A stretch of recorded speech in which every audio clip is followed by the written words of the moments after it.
taghyir ya, bahwa kita ini bisa berubah, dan perubahan itu berasal dari diri sendiri ya, bukan karena orang lain yang mengubah kita ya, kita sendiri yang mengubah diri kita itu karena menganggap bahwa ada asas manfaat, asas win-win solution ya, bisa dimanfaatkan dalam konteks ini.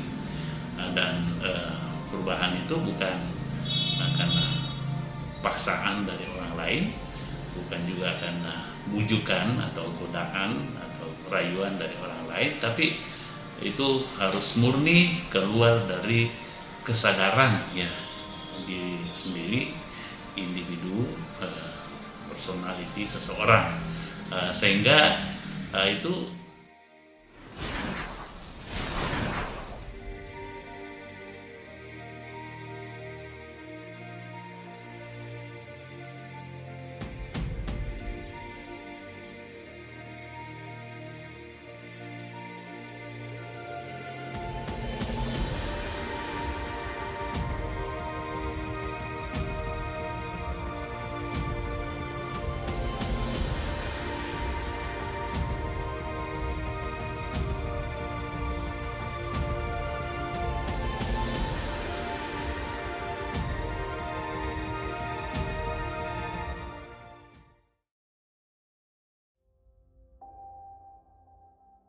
Assalamualaikum warahmatullahi wabarakatuh. Alhamdulillahirabbil alamin wa bihi nasta'inu ala umurid dunya waddin. Wassalatu wassalamu ala asyrafil anbiya'i wa mursalin wa ala alihi wa sahbihi ajma'in, amma ba'du. Para pemirsa, penonton, penyimak, pendengar dimanapun berada, kita lanjutkan perbincangan kita tentang Islamic Communication, yaitu komunikasi Islam yang selalu mencoba melihat posisi di tengah antara dua pandangan komunikasi yang berbeda. Satu sisi yang sebelah kiri cenderung eksklusif, kemudian di sebelah kanan, ekstrim kanan, kadang-kadang cenderung inklusif ya. Nah, kemudian Islam mencoba melihat jalan tengah.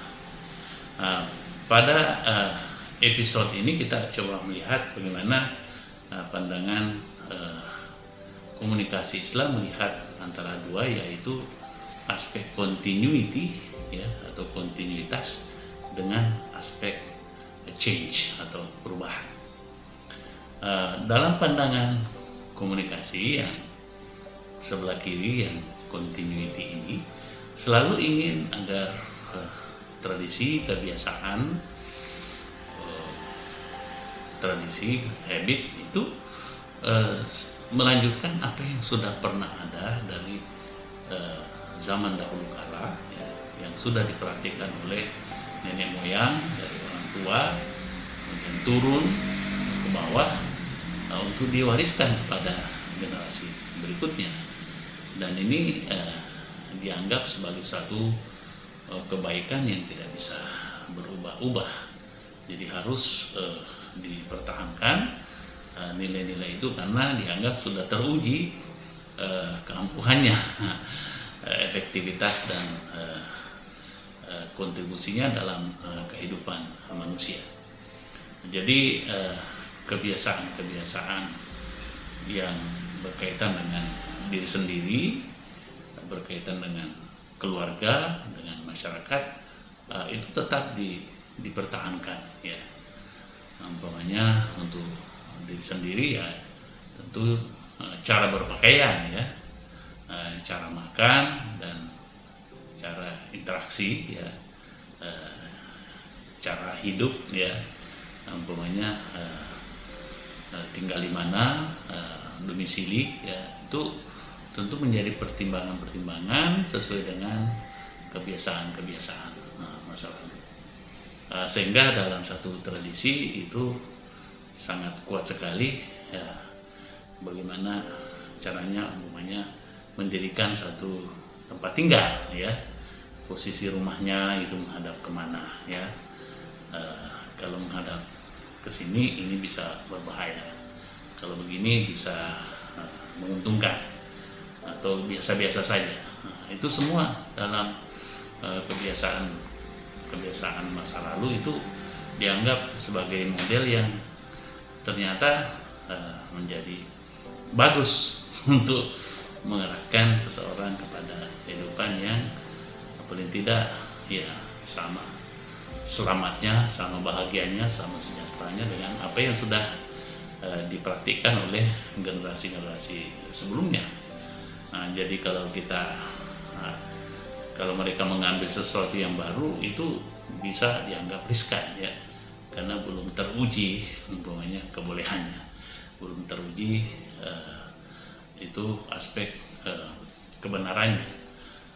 Sehingga mereka ingin tetap mempertahankan itu, melakukan continuity ya, atau kontinuitas kebiasaan-kebiasaan hidup masa lalu itu ya. Dan apabila ada yang mengubahnya tentu dia sangat resisten ya, baik itu diri maupun pada keluarganya dan terhadap masyarakatnya. Dan ini tentu implikasinya luas sekali. Nah, sementara di sebelah kanan justru sebaliknya, karena ingin selalu mengubah, ingin selalu mengadopsi nilai-nilai baru yang biasa disebut dengan change ya. Ada perubahan-perubahan yang diperlukan karena dianggap malah lebih menguntungkan ya, lebih profitable ya. Jadi diusahakan agar model-model baru ini diadopsi, diambil sebagai cara hidup ya, lifestyle ya, karena memang bisa bermanfaat ya, yang kadang-kadang mempunyai multiplier effect ya, efek yang berlipat-lipat. Mereka beranggapan ya buat apa mengambil yang lalu-lalu ya, kalau sudah ada model yang lebih produktif ya, lebih berlipat ganda hasilnya. Dan ini memang cenderung melihat tradisi-tradisi yang ada di tempat lain ya, dan dalam komunikasi memang kemudian media komunikasi ini menjadi sangat penting, menjadi sokoguru dalam perubahan ini. Umpamanya media massa itu yang terlihat di televisi, yang terdengar di radio, yang terbaca di koran-koran ya, majalah atau di jurnal-jurnal.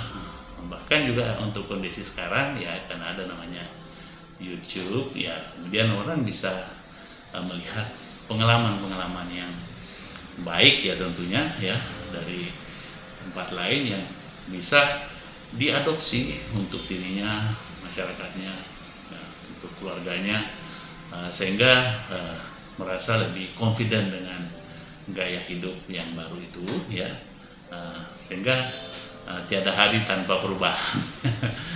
Jadi soal berpakaian, soal makan tidak ada masalah ya bagi kelompok seperti ini. Makanan dari mana saja ya itu bisa diadopsi. Nah, namun bagaimana untuk model komunikasi Islam ya, tentu ada yang dikenal dengan tagyir ya, bahwa kita ini bisa berubah, dan perubahan itu berasal dari diri sendiri ya, bukan karena orang lain yang mengubah kita ya, kita sendiri yang mengubah diri kita itu karena menganggap bahwa ada asas manfaat, asas win-win solution ya, bisa dimanfaatkan dalam konteks ini. Dan perubahan itu bukan karena paksaan dari orang lain, bukan juga karena bujukan atau godaan atau rayuan dari orang lain, tapi itu harus murni keluar dari kesadaran ya diri sendiri, individu, personality seseorang, sehingga itu dalam Islam dianggap sangat penting untuk pertanggungjawaban individu nanti di hari kemudian ya, karena semua yang dilakukan di dunia ini itu dicatat dengan baik oleh malaikat, dan seyogianya semua yang dilakukan itu bisa dipertanggungjawabkan. Umpamanya soal makanan, yaitu ada aturan-aturannya, ada yang disebut dengan halalan thayyiban ya. Jadi harus halal dan harus thayyib, harus bergizi tinggi, ya. Kemudian itu mengandung unsur ubudiyah, mengandung unsur penyembahan kepada Allah Subhanahu wa taala. Begitu juga dalam hal berpakaian, pakaian harus sesuai dengan syariah, harus menutup aurat dan harus sopan, ya, dan juga tetap harus mengikuti tradisi-tradisi yang ada dalam masyarakatnya. Jadi tidak anti tradisi baru, tapi juga tidak terlalu berpegang teguh kepada tradisi lama yang jelas bahwa itu sesuai dengan syariat Islam.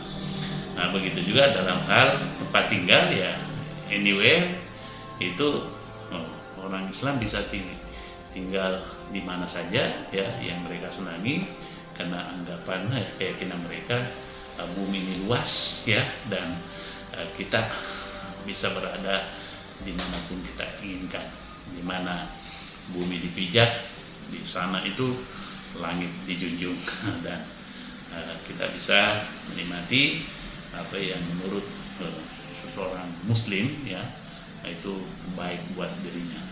Demikian kawan-kawan semuanya, para sahabatku, para saudaraku yang tetap mengikuti, silakan subscribe, kemudian share, kemudian tentu harus like juga, ya. Demikian, billahi taufik wal hidayah. Wassalamualaikum warahmatullahi wabarakatuh.